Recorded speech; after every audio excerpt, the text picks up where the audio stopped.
பரிசுத்த நாமத்துக்கு மகிமை உண்டாவதாக. இந்த அருமையான மகள் திடீரென்று சுகவீனமாகி நடக்க முடியாத ஒரு சூழ்நிலை. அவங்க பாருங்கள், பல இடங்களுக்கு போயிட்டு கடைசியாக நம்ம ஜெபத்தை பற்றி கேள்விப்பட்டு தெரியும் அவங்களுக்கு, இருந்தாலும் அவங்க போய் பல இடங்களை பார்த்து விட்டு கடைசியாக இந்த இடத்துல வந்து ஜெபம் பண்ண வந்தாங்க. சகோதரர் ஜெபிக்கும் பொழுது அவங்களுக்கு வைக்கப்பட்டிருந்த அந்த கட்டுகளிலிருந்து கர்த்தர் விடுதலை கொடுத்தார். தொடர்ந்து அந்த ஜெப எண்ணெயை பூசி ஜெபிக்கும் பொழுது இந்த மகள் நடக்க முடியாமல் அவருடைய கணவர் தூக்கி கொண்டு வந்தார். அப்படி ஒரு நிலைமையில் அவங்க வந்தாங்க. ஆனால் ஜெபத்தை கேட்டு கர்த்தர் அந்த கட்டுகளிலிருந்து விடுதலை கொடுத்து அந்த மகளுக்கு பரிபூர்ண சுகத்தை கொடுத்தார். நன்றாய் நடக்கும்படியாய் உதவி செய்தார். இந்த நாளிலே வந்து கர்த்தருடைய நாமத்தை மகிமைப்படுத்தும்படியாய் கர்த்தர் உதவி செய்தார். சுகம் கொடுத்த கர்த்தருக்கு நன்றி. ஜெபித்த சகோதரருக்கும் நன்றி. அன்பான என் அன்பு சகோதர சகோதரிகளே, உங்கள் யாவரையும் ஆண்டவராகிய இயேசுவின் நாமத்தில் நான் வாழ்த்தி வரவேற்பதில் மகிழ்ச்சி அடைகிறேன். இந்த ஆசீர்வதிக்கப்பட்ட நேரத்தில் முதலாம் நூற்றாண்டில் அப்போஸ்தலர்கள் மூலமாய் ஆண்டவர் எப்படி எழுப்புதலை கட்டளையிட்டு அநேகருடைய வாழ்க்கையில் பெரிய மாற்றத்தை கொண்டு வந்து நம்முடைய வாழ்க்கையிலும் கூட இன்னும் அதை தியானிக்க கர்த்தர் உதவி செய்திருக்கிறார். அப்படிப்பட்ட ஒரு எழுப்புதல் நம்முடைய காலங்களிலும் கூட கர்த்தர் கொடுக்க ஆயத்தமாக இருக்கிறார்.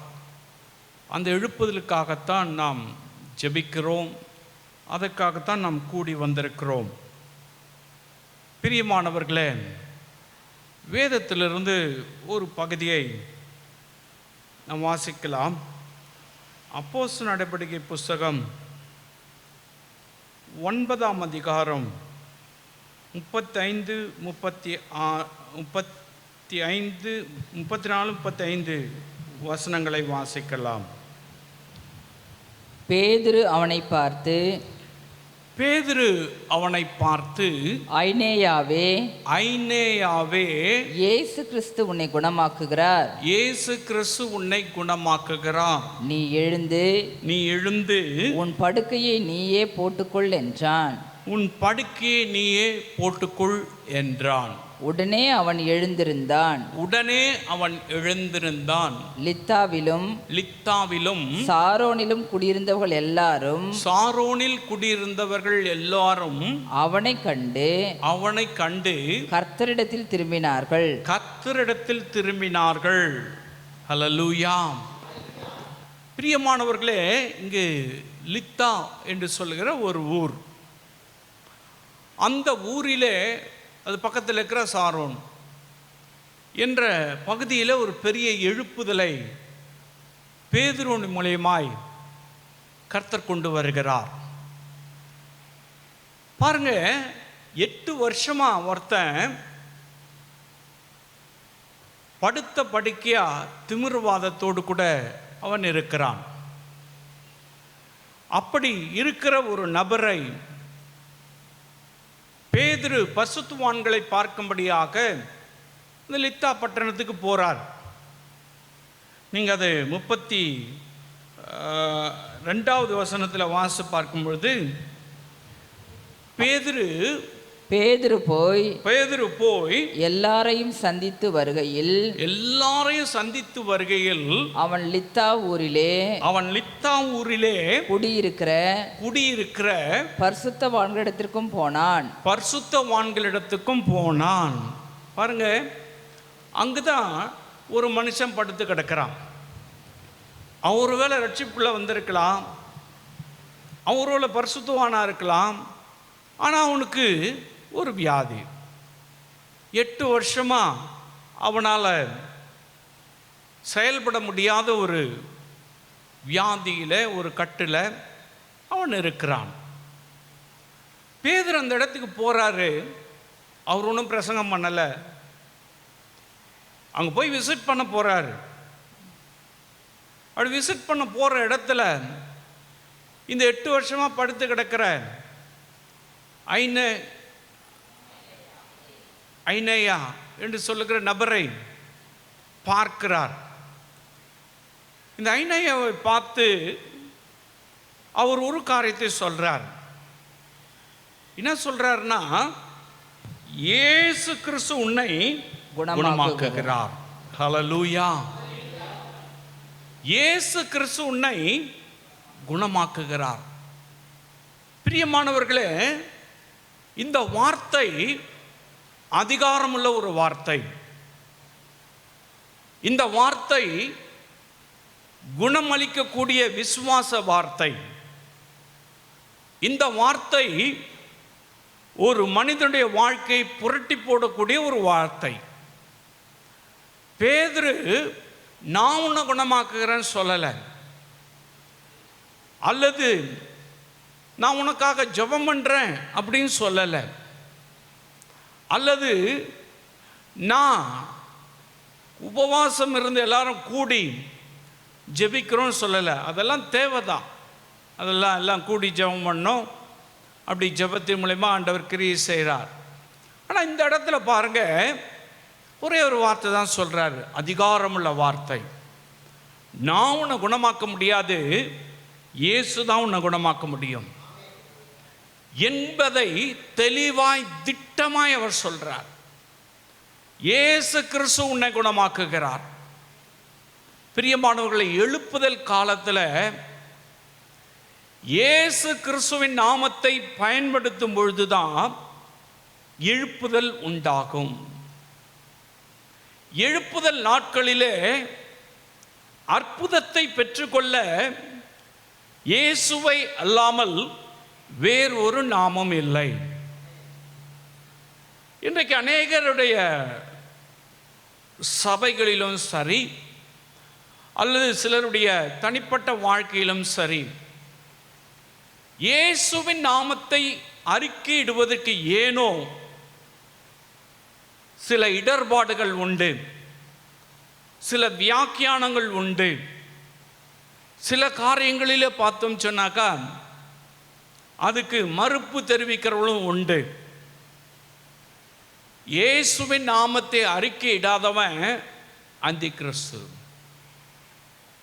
வேதம் சொல்லுகிறது, இயேசு கிறிஸ்துவின் நாமமே அல்லாமல் ரட்சிக்கக்கூடிய நாமம் இந்த உலகத்தில் வேறு ஒன்றும் இல்லை.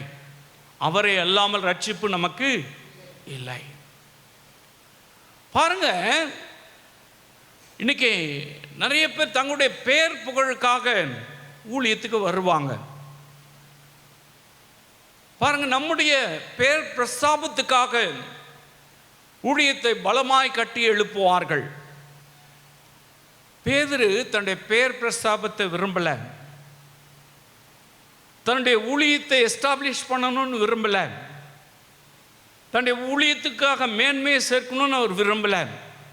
அவர் தெளிவாக சொல்றாரு, இயேசு கிறிஸ்து தான்ப்பா உன்னை குணமாக்குறாரு, இயேசு கிறிஸ்து தான் உன்னை விடுதலை செய்தார், இயேசு தான் உன்னை சொஸ்தமாக்குறார், இயேசு தான் உன்னை ஆசீர்வதிக்கிறார், இயேசு தான் எல்லாவற்றுக்கும் எல்லாமாய் இருக்கிறார் என்பதாக. இன்னைக்கு பாருங்க, ஊழியக்காரங்க சில இடங்களில் சில ஊழியங்களை பார்க்குறேன். ஒரு ஊழியக்காரர் பார்த்தீங்கன்னு சொன்னாக்கா ஒரு பேப்பர் எடுத்துன்னு வந்தார். பேப்பர் எடுத்துன்னு வந்து அவர் சொல்கிறாரு, நான் லண்டன்லேருந்து வந்திருக்கிறேன், நான் சும்மாலாம் இங்கே வரல, லண்டன்லேருந்து இங்கே வந்திருக்கிறதுக்கு காரணம் இந்த பேப்பரில் வல்லமை அனுப்புகிறேன், இந்த வல்லமையை நான் இந்த பேப்பரில் அனுப்புகிறேன், இதை தொடரவங்க எல்லாரும் அபிஷேகத்தை பெற்றுக்கொள்வாங்க, இதை தொடரவங்கெல்லாம் ஆசீர்வாதத்தை பெற்றுக்கொள்வாங்க, சுகத்தை பெற்றுக்கொள்வாங்க அப்படி சொல்லிட்டு அவர் அந்த பேப்பரை வச்சு வல்லமை இறக்குறேன்னு சொல்கிறார். அப்படி சொல்லிட்டு அங்கே இருக்கிற வாலண்டியர்ஸ் ஒருத்தரை கூப்பிட்றாரு. அவர் பாருங்க, அந்த பேப்பரை கிட்ட வந்து அப்படி தொடுறாரு, அப்படியே பின்னாடியே போறாரு அபிஷேகத்தில் நிரம்பி. உடனே நான் பண்ற அந்த கூட்டத்து நடுவில் இறங்குறாரு. அதை தொடரவங்க எல்லாரும் அப்படியே அபிஷேகத்தில் நிரம்புறாங்க. பேப்பர், வெறும் பேப்பர், வெத்து பேப்பர். தொடர்வங்க எல்லாம் அபிஷேகத்தில் இறங்குறாங்க, அப்படியே நிரம்புறாங்க. பாருங்க, இந்த கடைசி காலம் இப்படித்தான். இயேசுவின் நாமத்தை அறிக்கையிடாம தங்களுடைய பெயர் பிரஸ்தாபத்தை பெரிதாய் நினைக்கிற இந்த கடைசி காலத்தில் எழுப்புதல் வேண்டும் என்று சொல்லுகிறவர்கள், எழுப்புதலிலே பயன்பட வேண்டும் என்கிறவர்கள் ஒன்று மட்டும் தெளிவாக நீங்கள் அறிஞ்சிருக்கணும். இயேசுவின் நாமத்தை நீங்கள் அறிக்கையிடும் பொழுதுதான் உங்களுக்கு அற்புதம் நடக்கும், எழுப்புதல் உண்டாகும். எழுப்புதலை தடுக்கிறதுக்கு தான் பொதுவான பேரெல்லாம் வைக்கிறாங்க. தேசத்தில் எழுப்புதல் தடுக்கிறதுக்கு தான் நிறைய பேர் பொதுவான பேருக்கு கடவுள் அப்படி சொல்லுவாங்க, இறைவன் அப்படி சொல்லுவாங்க. இந்த மாதிரி பொதுவான பெயர்கள். இந்த பொதுவான பெயரை நீ சொன்னாக்கா எழுப்புதல் வராது. பொதுவான பெயரில் வல்லமை இல்லை. பொதுவான நாமத்தில் அற்புதம் நடக்காது. அது ஒருவேளை நம்ம மனசுல நினைச்சுக்கிட்டு அப்படி சொல்லலாம். ஆனால் இயேசுவின் நாமத்தை அறிக்கையிடும் பொழுதுதான் எழுப்புதலும் அற்புதமும் நடக்கும். அதைத்தான் பேதுரு நமக்கு செய்து காட்டுறார். அதைத்தான் அவர் நமக்கு சொல்றாரு. அந்த 8 வருஷம் முடக்குவாதத்தில் இருக்கிறவனை பார்த்து இயேசு கிறிஸ்து உன்னை குணமாக்குகிறார் அப்படின்னு சொல்றார். பிரியமான அன்பு சகோதரனே, சகோதரியே, இந்த கடைசி காலத்தில் நீங்கள் எப்படிப்பட்ட சபைக்கு போனாலும் சரி, எந்த இடத்துல நீங்கள் இருந்தாலும் சரி, தெளிவாய் ஒன்றை அறிந்து கொள்ளுங்கள். இயேசுவின் நாமத்தை அறிக்கை பண்ணாதபடிக்கு தடை செய்கிற எந்த ஆவியும், இயேசுவின் நாமத்தை சொல்லக்கூடாதபடிக்கு மறைமுகமாய் தாக்குதலை உண்டாக்குகிற எந்த ஸ்பிரிட்டும் கடைசி காலத்தில் கிரியை செய்கிற அந்தி கிறிஸ்துடைய ஆவிகள். எனக்கு அன்பானவர்களே, நல்லா தெரிஞ்சுக்கணும், அந்தி கிறிஸ்து எங்கேயோ இருந்தோ வருகிறவன் கிடையாது. அவன் கிறிஸ்துவை குறித்தும் வேதத்தை குறித்தும் ஆராதனை குறித்தும் சபையை குறித்தும் நன்றாய் அறிந்து வைத்திருக்கிறவன். அதுதான் இந்த கடைசி காலத்தில் கிரியை செய்ய ஆரம்பித்திருக்கிறது. அநேக அந்தி கிறிஸ்துடைய ஆவிகள் உண்டு. ஒருத்தந்தான் அந்தி கிறிஸ்து கிடையாது. அதனுடைய ஸ்பிரிட்ஸ், அதனுடைய ஆவிகள் அநேகம் உண்டு. பிரியமான அன்பு சகோதரனே, சகோதரியே, இதை தெளிவுபடுத்துவதற்கு தான் 1ஆம் நூற்றாண்டில் பேதுரு ரொம்ப தெளிவா சொல்றாரு. இயேசு கிறிஸ்துவை குணமாக்குகிறார். இயேசுவின் நாமத்தை அறிக்கையிடுகிறார். இயேசுவின் நாமத்தை அறிக்கையிடாதவன் அற்புதத்தையும் எழுப்புதலையும் பெற்றுக்கொள்ள முடியாது. எனக்கு அன்பான அன்பு சகோதரனே, சகோதரியே, இந்த எழுப்புதலில் நீங்கள் பயன்பெறணும்னு சொன்னாக்கா நீங்க கட்டாய இயேசுவின் நாமத்தை பயன்படுத்தியே ஆகணும், அறிக்கையிட்டே ஆகணும். ஹல்லேலூயா. இயேசுவின் நாமத்தை அறிக்கையிடலைன்னா ரட்சிப்பு கிடையாது. இயேசுவின் நாமத்தை அறிக்கையிடலைன்னா பரலோகம் கிடையாது. இயேசுவின் நாமத்தை அறிக்கையிடலைன்னா சுகம் கிடையாது. இயேசுவின் நாமத்தை அறிக்கையிடலைன்னா ஜெபம் கிடையாது. எல்லா நாமத்துக்கும் மேலான நாமம் இயேசுவின் நாமம். இயேசுவின் நாமத்தை நீங்கள் அறிக்கையிட தான் தேசத்தில் எழுப்புதல் வரும். இயேசுவின் நாமத்தினாலே தான் ஒரு பிசாசின் கிரியைகளை கட்ட முடியும். இயேசுவின் நாமத்தினாலே தான் பரிசுத்தம் உண்டாகும். இயேசுவின் நாமத்தினாலே தான் நமக்குள்ளாய் பரிசுத்த ஆவியானவர் இறங்கி வருவார். இயேசுவின் நாமம் இல்லாமல் வேறொரு நாமத்தினால, வேறொரு காரியத்தினால உங்களுக்கு ஏதாவது வருதுன்னு சொன்னாக்கா, அது இயேசு விரும்பாத, இயேசுவிடத்திலிருந்து உண்டாகாத ஒரு மாயையான இந்த உலகத்தினுடைய ஆவிகளால் உண்டாகக்கூடிய காரியம். அது ஒருவேளை மனித ஆவியாக இருக்கலாம், அல்லது படிப்பில் உண்டான ஞானத்தினால உண்டான ஆவியாக இருக்கலாம், அல்லது அவர்கள் கற்று தேர்ந்ததுனால தாங்கள் கற்றுக்கொண்ட காரியத்தை பயன்படுத்துகிறோம் என்பதாக இருக்கலாம். வாட் எவர் இட் இஸ், எப்படி வேண்டுமானாலும் அதனுடைய தன்மைகள் இருக்கலாம். ஆனால் ஒன்று மட்டும் தெளிவாய் பேதுரு சொல்றார், இயேசு கிறிஸ்துவின் நாமத்தை அறிக்கையிட்டு சொல்றார். அவருடைய நாமத்தின் வல்லமை என்னதென்பதை அவர் தெளிவாய் நமக்கு விளக்கி காண்பிக்கிறார். அவருடைய நாமத்தை அறிக்கையிடும் பொழுது என்ன நடக்கிறது என்பதை இங்கு பார்க்கிறோம். அவருடைய நாமத்தை சொல்லும் பொழுது எப்படி எழுப்புதல் அந்த பகுதியில் உண்டாயிற்று என்பதை பார்க்கிறோம். அந்த லீத்தா பட்டணத்திலும் சாரோன் பட்டணத்திலும் அநேகர் இயேசுவை ஏற்றுக்கொண்டார்களாம், அநேகர் ரட்சிக்கப்பட்டார்கள். பெரிய எழுப்புதல் எப்படி உண்டாச்சு?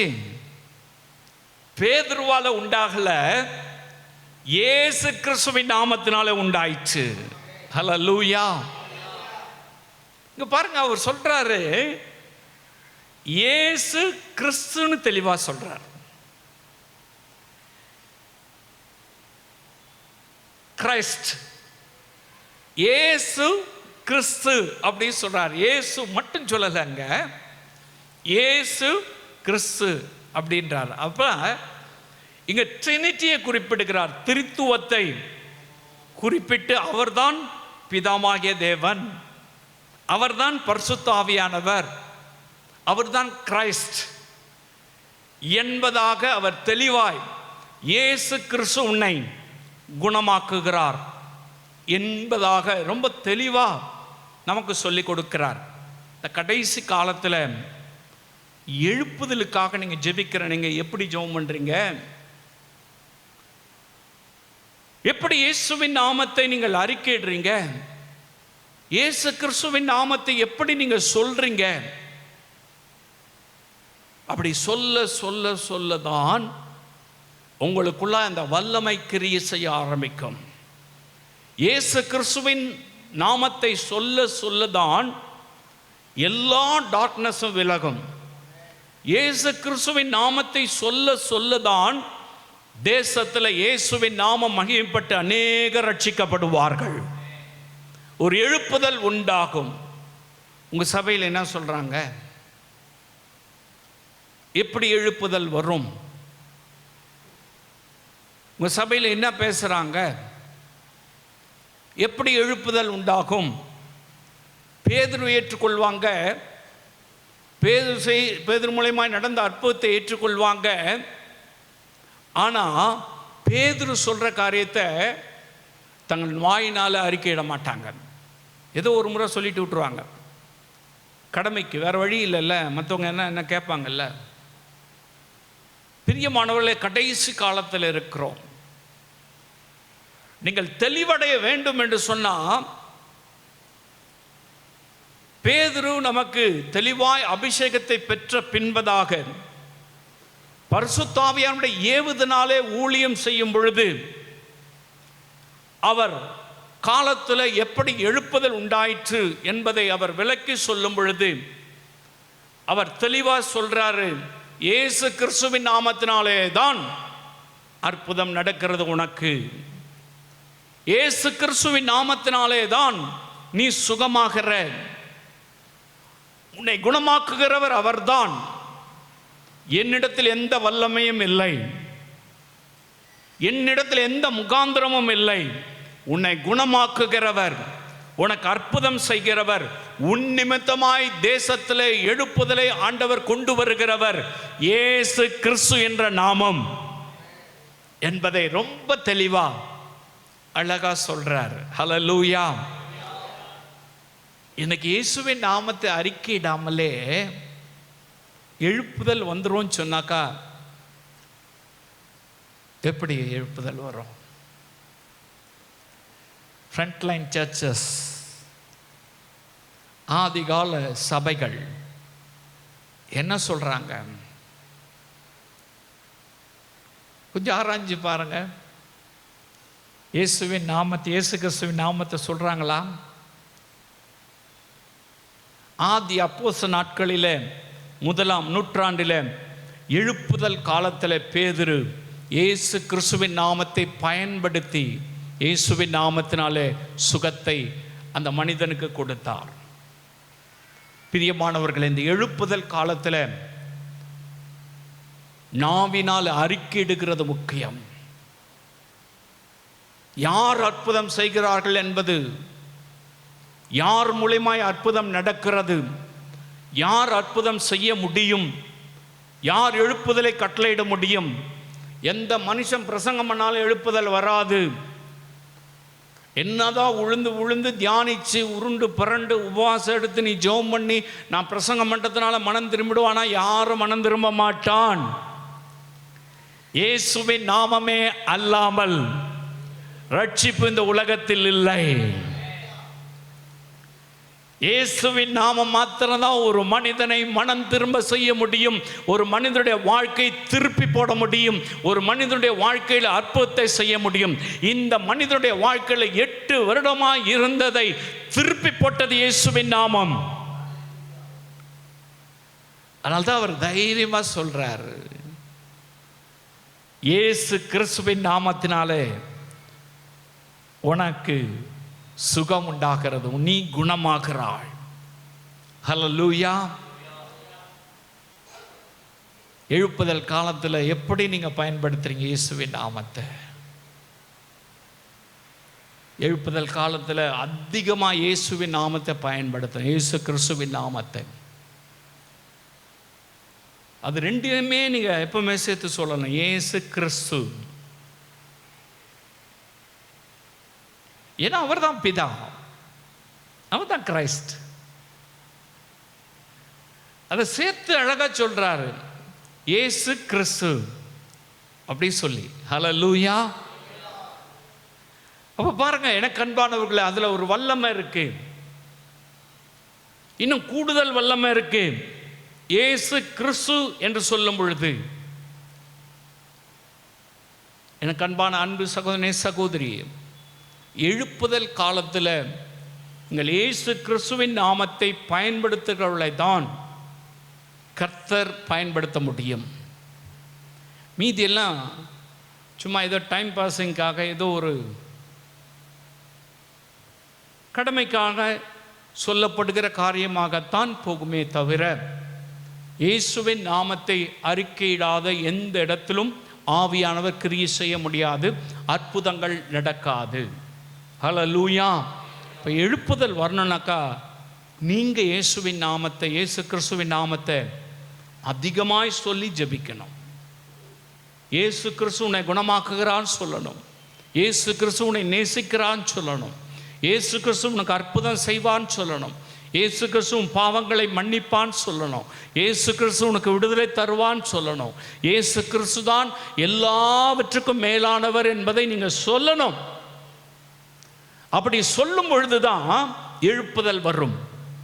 பேதுரு அதை தான் செய்கிறார். இயேசு கிறிஸ்துவை தான் அவர் சொல்லுகிறார். ஹல்லேலூயா.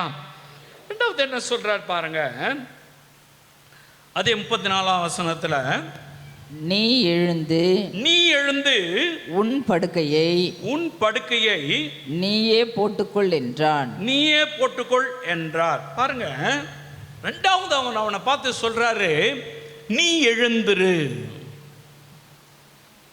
நீ எழுந்திரு அப்படி சொல்லிட்டு அவனை பார்த்து பேதுரு சொல்றார், உன் வாழ்க்கை இதுவரை மடங்கடிக்கப்பட்ட ஒரு வாழ்க்கை. உன் வாழ்க்கையில இதுவரை நீ கண்டிராத ஒரு காரியத்தை கர்த்தர் செய்ய விரும்புகிறார், இயேசு கிறிஸ்து செய்ய விரும்புகிறாரு. நீ எழுந்திரு, உன் பழைய வாழ்க்கையை விட்டு எழுந்திரு, உன் பழைய பாவத்தை விட்டு எழுந்திரு, உன் பழைய குணாதிசயத்தை விட்டு எழுந்திரு, உன் பழைய அவிசுவாசத்தை விட்டு எழுந்திரு, உன் பழைய காரியங்கள் எல்லாவற்றையும் விட்டுட்டு 8 வருஷமா அப்படி கடந்தல்ல, நீ எழுந்திரு அப்படி சொல்றார். ரெண்டாவது அவர் சொல்ற காரியம் அதுதான். எந்த மனுஷன் பாவத்தை விட்டு எழுந்து பரிசுத்தமாய் ஜீவிக்க நினைக்கிறானோ, எந்த மனுஷன் இயேசு கிறிஸ்துவை சொந்த இரட்சகராய் ஏற்றுக்கொண்டு பழையதை விட்டு எழுந்திருக்கிறானோ, அவனுடைய வாழ்க்கையில இயேசு அற்புதம் செய்வார். அவனை பார்த்து சொல்றாரு, அவன் தான் முடவனாச்ச, 8 வருஷமா அப்படித்தானே இருக்கான். அவனை பார்த்து சொல்றாரு எழுந்துருன்னு. எப்படி அவனால எழுந்திருக்க முடியும்? அவனால் எப்படி? நடக்க முடியாதவனா தானே இருக்கான், படுத்த படிக்க தானே இருக்கான். அவனை தான் பார்த்து சொல்றாரு.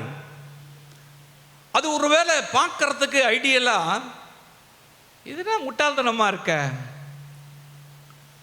இயேசு உன்னை குணமாக்குறான்னு சொல்றாரு, இயேசு கிறிஸ்து உன்னை குணமாக்குறான்னு சொல்றாரு, எழுந்துருன்றாரு. போய் அவனை தூக்கி உள்ள, அவன் மேல எண்ணெயை பூசல, அவன் எதுவும் அவனுக்கு செய்யல, எழுந்துரு அப்படின்றாரு. எனக்கு அன்பான அன்பு சகோதரனே, எந்த மனுஷன் பழைய வாழ்க்கையை விட்டு எழுந்திருக்கிறானோ அவனுக்குத்தான் இயேசு எழுப்புதலிலே பங்கு தருவார். வாழ்க்கை ஆண்டவர் மாற்றிட்டார். பழையகள் ஒழிந்தன, எல்லாம் புதிதாயின. பழைய வாழ்க்கையை நினைச்சு சிலருடைய வாழ்க்கையில பாருங்க, என் மூலியமாவா ஆண்டவர் எழுப்புதலை தருவார், என் மூலியமாவா ஆண்டவர் அற்புதம் செய்வார், ஏன் ஜெபத்தை ஆண்டவர் கேட்பாரா, இப்படி எல்லாம் நிறைய கேள்விகள் நமக்குள்ளா இருக்கலாம். என்னை கேட்டுக்கொண்டிருக்கிற அன்பு சகோதரனே, சகோதரியே, உங்க வாழ்க்கையிலும் கூட இயேசு இன்றைக்கு பார்த்து சொல்றாரு, எழுந்துரு. உன் வாழ்க்கையில எழுந்துறியா? அப்படியே உட்கார்ந்துருக்காது, உட்கார்ந்த இடத்துல உட்காராத. உனக்கு நான் அற்புதம் செய்ய விரும்புகிறேன், உன்னை நான் பயன்படுத்த விரும்புகிறேன், உன்னை நான் ஆசீர்வதிக்க விரும்புகிறேன், நீ எழுந்துரு. பழைய காரியத்தை சொல்லிட்டே உட்கார்ந்து, ஐயோ நான் முடவனாச்ச, ஐயோ நான் பத்திமை குருட உட்கார்ந்த இடத்திலே கத்தனேன், அங்கேயே இயேசு வந்து சுகப்படுத்துவார். இல்லை, நீ எழுந்துவான்றார். பேதுரும் யோவானும் தேவாலயத்துக்கு போறாங்க. எப்பவுமே கொண்டு வந்து வைக்கிற முடவன் அங்க இருக்கான். அவனை பார்த்து இயேசு கிறிஸ்துவின் நாமத்தை எழுந்துருன்றார். எழுந்துட்டான். நீ எழுந்தாதான் இயேசு உனக்கு அற்புதம் செய்வார். எழுப்புதல் காலத்தில் நீ எழுந்தாதான் கர்த்தர் உன்னை பயன்படுத்துவார். என்னை கொண்டு ஆண்டவர் எழுப்புதலிலே என்னை பயன்படுத்துவார். நீ எழும்பணும். எனக்கு பிரசங்கம் பண்ண தெரியாது, எனக்கு ஜெபம் பண்ண தெரியாது, எனக்கு ஊழியம் செய்ய தெரியாது, எனக்கு வேத வசனங்களை ஆராய்ந்து பார்க்க தெரியாது, தெரியாதுன்னா தெரியாதே போயிடும். நீ எழும்பணும். இயேசுவே எனக்கு அதை சொல்லிக் கொடுங்க, இயேசுவே என்னை பயன்படுத்துங்க, இயேசுவே என்னை ஆண்டவரை ஆசீர்வதிங்க, என்னை வழி நடத்துங்க, எனக்கு சொல்லித்தாங்க. நீ எழும்பணும். எழுந்திருக்காத பட்சத்தில் முடவன் எழுந்திருக்கலன்னு சொன்னாக்கா 8 வருஷமா 10 இந்த மாதிரி 10 தான் இருந்திருப்பான். 10 மேய்க்குள்ள எழுந்து வரலன்னு சொன்னாக்கா இயேசு அவன் கண்ணை சுகமாக்கி இருக்க முடியாது. பேதுரும் யோவானும் முடவனை பார்த்து, பிறவியில சப்பானி ஆக்கிறவனை பார்த்து எழுந்துடுறானாக்கா, அவன் எழுந்தாலும் எழுந்திருக்க முடியாது அப்படின்னு சொல்லியிருந்தாக்கா அவன் எழுந்தே இருக்க மாட்டான். இவர்கள் எல்லாம் முடியாதவர்கள், செயல்பட முடியாதவர்கள். எழுந்துருனாக்கா எழுந்தாங்க. ஹல்லேலூயா. அற்புதம் நடந்தது. பேதுரு 2வது காரியம் சொல்றார், விசுவாசத்தோடு சொல்றார். விசுவாசத்தோடு சொல்றார். எழுப்புதல் வருமா வராதா? எழுப்புதல் எப்படி வரும்? அதெல்லாம் இப்போ கிடையாது. அற்புத அடையாளங்கள்லாம் இப்போ கிடையாது. இப்போ சுகமாக்குற வல்லமெல்லாம் கிடையாது. அது இயேசுவோட முடிஞ்சு போச்சு. ஃபால்ஸ் டாக்டரின்ஸ், தவறான சத்தியங்கள், கள்ள உபதேசங்கள், தாறுமாறான உபதேசங்கள், ஜாக்கிரதை. அதுதான் கடைசி காலத்தில் கிரியை செய்கிற ஆவிகள், கடைசி காலத்தில் வஞ்சிக்கிற ஆவிகள். கூடுமானால் தெரிந்து கொள்ளப்பட்டவர்களும் வஞ்சிக்கக்கூடிய காலம் வரும். அதுதான் இந்த காலம். நீ வஞ்சிக்கப்படாதபடிக்கு ஜாக்கிரதையாயிரு. எனக்கு அன்பானவர்களே, உங்கள் வாழ்க்கையில் அநேக நேரங்களில் முடவனை போல ஒரே இடத்துல உட்கார்ந்து புலம்பிட்டு இருக்கலாம். ஒரே இடத்துல யோன சிக்கா இருக்கிறனே, நான் இந்த பலவீனத்தில் இருக்கிறனே, இது இல்லையே அது இல்லையே, இப்படி நடக்கும் அது எப்படி நடக்கும் அப்படின்னு கேள்வி கேட்டுக்கிட்டு நம்ம அப்படியே உட்காந்து ஜெபம் பண்ணிகிட்டே இருந்தாக்கா ஒரு பிரயோஜனம் கிடையாது. ஷுட் பி, கட்டாயம் நீ எழுந்தே ஆகணும். ஹல்லேலூயா. எழுந்திருக்கிறவர்களை தான் கர்த்தர் எழுப்புதலிலே ஆண்டவர் பயன்படுத்துவார். இவன் எழுந்ததுனால தான் அந்த லித்தா பட்டணத்திலும் அந்த சாரோன் பட்டணத்திலும் ஒரு பெரிய எழுப்புதல் உண்டாயிடுச்சு. அங்க இருக்கிற ஜனங்கள்லாம் பார்க்கறாங்க, ஐயோ இவன் 8 வருஷமா அப்படி கிடந்தானே, படுத்து கிடந்தானே, இப்ப எழுந்து நடக்கிறானே, எழுக்கிறானே. பார்க்கறாங்க, ஐடியலா கண்ணுக்கு நேரா பார்க்கறாங்க. இயேசுவை ஏற்றுக்கொள்ளாம இருக்க முடியல. எழுப்புதல் வராம இருக்காது. ஹல்லேலூயா. எழுப்புதல் வரணும்னு சொன்னாக்கா நான் முதல்ல எழுந்திருக்கணும், நீங்க முதல்ல எழுந்திருக்கணும். எழுந்தாதான் ஆண்டவர் எழுப்புதலை தருவார். ஹல்லேலூயா. 3வது ஒரு காரியத்தை நான் சொல்லி முடிக்கிறேன். அதே 34வது வசனத்துல இப்படியா சொல்லப்பட்டிருக்கிறது. பிற்பகுதியில் வாசிக்கலாம். உன் படுக்கையை நீயே போட்டுக்கொள் என்றான். நீயே போட்டுக்கொள் என்றான். பாருங்க, 3வது ஒரு காரியத்தை சொல்றாரு. எழுந்து போன்னு சொன்னா பரவாயில்ல, இயேசு கிறிஸ்து உன்னை குணமாக்குறார், எழுந்திருப்பா அப்படின்னு சொன்னா பரவாயில்ல. சரி, விசுவாசத்தோடு அவன் எழுந்துட்டான், முடிஞ்சிச்சு கதை. இங்க சொல்றாரு, உன் படுக்கையை நீயே போட்டுக்கோ. ஹல்லேலூயா. இதுவரையில வாழ்க்கையில யாரோ ஒருத்தர் ஹெல்ப் பண்ணிட்டே இருந்திருப்பாங்க, யாரோ ஒருத்தர் உதவி செஞ்சுட்டே இருப்பாங்க. உனக்கு படுக்க போடுறதுக்கு, உன்னை படுக்க வைக்கிறதுக்கு, உன்னை குளிப்பாட்டுறதுக்கு, உனக்கு சாப்பாடு கொடுக்கறதுக்கு யாரோ ஒருத்தர் உதவி செஞ்சுட்டே இருப்பாங்க. பேதுரு அவனை பார்த்து சொல்றாரு, நீ எழுந்து உன் படுக்கையை நீயே போட்டுக்கோ. எனக்கு அன்பான அன்பு சகோதரனே சகோதரியே, உன் வேலையை நீ ஒழுங்கா செஞ்சாதான் எழுப்புதல் வரும். உன் வேலையை மற்றவங்க செய்வாங்க, உங்க ஊழியக்கார் செய்வாரு, அல்ல அந்த ஊழியக்கார் செய்வாரு, அவங்க செய்வாங்க, இவங்க செய்வாங்கன்னு சொன்னாக்கா எழுப்புதல் வராது. எழுப்புதல் வேணும் அப்படின்னு சொன்னாக்கா உங்க வேலையில நீங்க ஜாக்கிரதையா இருக்கணும், அசதியா இருக்கக்கூடாது. உன் படுக்கையை நீயே போட்டுக்கணும். உன் படுக்கையை நீ போட்டுக்கணும்னாக்கா அசுத்தத்தை விட்டுட்டு, அசுத்தமான படுக்கை அது, அதை உதறிடு, அதை தூக்கி போட்டுரு. உன் வாழ்க்கை முறையை மாத்திக்கோ, உன்னுடைய ஸ்டைல மாத்து. எழுப்புதலை கர்த்தர் கொடுப்பார். உன் படுக்கை நீயே போட்டுக்கியா. ஹல்லேலூயா. இப்ப பாருங்க, அவனுடைய ஸ்டைலே மாறிடுச்சு. இதுவரை முடவன், இதுவரை அப்படியே படுத்து கிடந்தான். இப்ப அவன் எழுந்தான், அவன் படுக்கையை எடுத்தான், அவனே எல்லாத்தையும் தூசியெல்லாம் தட்டி அதை உதறி அவனே அவன் படுக்கையை போட்டுக்கினான். ஹல்லேலூயா. உன் வேலையை நீ ஒழுங்கா செஞ்சாதான்யா கர்த்தர் இந்த தேசத்தில் எழுப்புதலை கொண்டு வருவார். எழுப்புதலுக்காக நீங்க என்ன செய்றீங்க?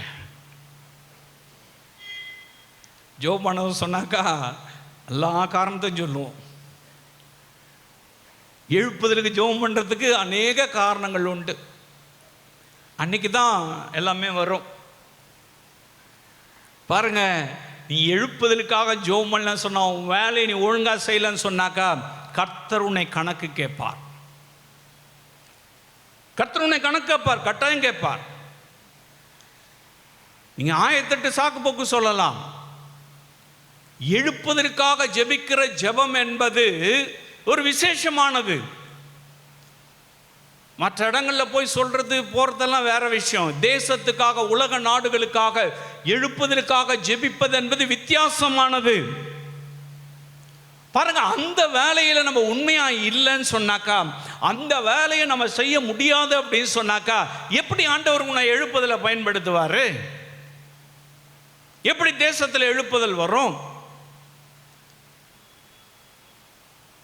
பேதுரு தெளிவா சொல்றாரு, உன் படுக்கை நீயே போட்டுக்கோ, வாழ்க்கையை மாத்து, வே ஆஃப் ஸ்டைலை மாத்து, வாழ்க்கை முறையை மாத்து.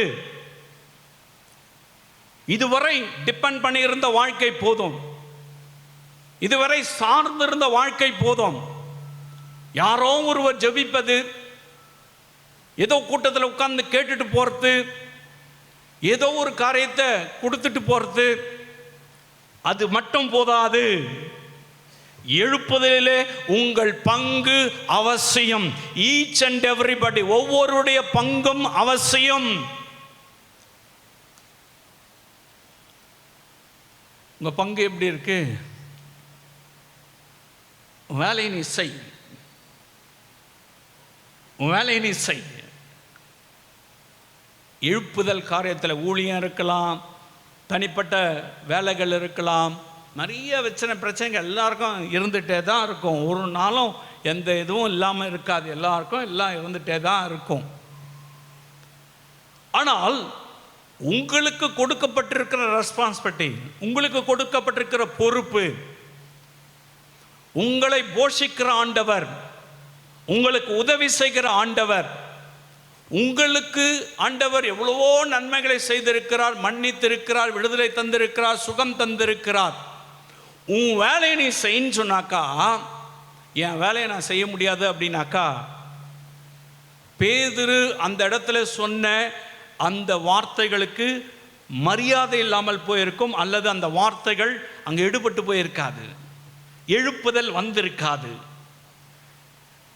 இவன் பேதுரு சொன்னபடியே எழுந்தான், தான் படுக்கைய தானே போட்டுக்கினான். இதை பார்த்த ஜனங்கள் அந்த லீத்தா பட்டணத்திலும் சாரோன் பட்டணத்தில் இருக்கிறவங்களும் ஆச்சரியப்பட்டு போனாங்க. எல்லாரும், யோ மெய்யான தெய்வம் இயேசு, இயேசு கிறிஸ்து எப்படி அற்புதம் செய்கிறார், எப்படி உன்னை குணமாக்கினார் என்று எல்லாரும் ரட்சிக்கப்பட்டுட்டாங்க. எல்லாரும் இயேசு கிறிஸ்துவை ஏற்றுக்கொண்டாங்க. ஏன்னா இந்த மனுஷனுடைய செயல்பாடுகள், அவன் வேலையை அவனே செஞ்சுக்கிட்டான். உங்களுக்கு எதனா ஹெல்ப் வேணுமா? ஜோம் பண்ணுறதுக்காரனா அந்த நல்லா இருக்கும், தீர்க்க தரிசனம் சொல்றதுக்காரனா அந்த நல்லா இருக்கும். ஆண்டவர் இந்த காரியத்தை உனக்கு செய்கிறான்னு சொன்னால் நல்லா இருக்கும். பிரச்சனை வர்றதுக்கு முன்னாடி ஆண்டவர் எனக்கு சொல்லி அதை தடுத்துட்டா நல்லா இருக்கும். ஏதோ ஒரு டிபெண்ட், ஏதோ ஒரு உதவியை எதிர்பார்த்து வாழ்ந்து கொண்டிருக்கிறோம். ஏதோ ஒரு உதவி நமக்கு தேவை, கட்டாயம் தேவை, உதவி நமக்கு வேணும் தான். ஒத்தாசை இல்லாமல் நம்ம போக முடியாது, வேணும் தான். அதே சமயத்தில் என் வேலையை நான் செய்யணும், உங்க வேலையை நீங்க செய்யணும். ஜெபிக்கிற வேலை, ஊழியம் செய்கிற வேலை, நீங்க எழுப்புதலுக்காக விசேஷ விதமாய் தெரிந்து கொண்ட வேலை, உங்க வேலையை நீங்க செய்யும் பொழுதுதான் தேசத்துல எழுப்புதல் வரும். சும்மாலாம் எழுப்புதல் வராதுங்க. ஒவ்வொரு மனிதனும் உணர்ந்து தான் வேலையை தான் செய்யும் பொழுதுதான், ஆண்டவருக்காக உழைக்கும் பொழுதுதான், ஆண்டவருக்காக சேவை செய்யும் பொழுதுதான், ஆண்டவருக்காக நீங்கள் ஏதாகிலும் செய்யும் பொழுதுதான் கர்த்தர் உங்களை ஆசீர்வதிக்க முடியும். எழுப்புதல் ஆண்டவர் பயன்படுத்த முடியும். அங்கெல்லாம் ஒரு பெரிய எழுப்புதல் உண்டானது காரணம், அவன் படுக்கைய அவனே போட்டுக்கிட்டான். உன் படுக்கை நீயே போட்டுக்கோ அப்படின்னு சொல்லும் பொழுது அந்த ஜனங்கள்லாம் பார்க்குறாங்க. எவ்வளவு சந்தோஷமாக இருக்கும் பார்த்துங்க. பேதுரு போய் அங்கே பெரிய பிரசங்கம் பண்ணலை. பேதுரு போய் எந்த காரியத்தை அவங்களுக்கு சொல்லலை. அங்கே இருக்கிற ஜனங்களுக்கு இந்த மனுஷனை பார்த்து ஆவியானவர் சொல்கிறத சொல்கிறார். இயேசு கிறிஸ்துவை குணமாக்குகிறார். எழுந்திரு, உன் படுக்கை நீ போட்டுக்கோ. 3 காரியத்தை தான் சொல்கிறாரு. அங்கே அற்புதம் நடந்துருச்சு. பயங்கர மிரக்கல், எழுப்புதல் உண்டாயிடுச்சு. Very simple. இயேசு கிறிஸ்துவின் நாமத்தை அறிக்கையிடுங்க. எழும்பி நிற்க கத்துங்க. எழும்பி நில்லுங்க. உங்க வேலையை நீங்க செய்யுங்க. அற்புதம் செய்வது இயேசுடைய வேலை. ஹல்லேலூயா. அதிசயம் சேர்த்து இயேசுடைய வேலை. எழுப்புதலை கொண்டு வர்றது இயேசுடைய வேலை. அதுக்கு தான் அபிஷேகம் நமக்கு. ஹல்லேலூயா. இந்த பேதுரு இப்படி சொல்றதுக்கான காரணம் என்ன தெரியுமா? அவனுக்குள் இருந்த ஆவியானவர். ஹல்லேலூயா.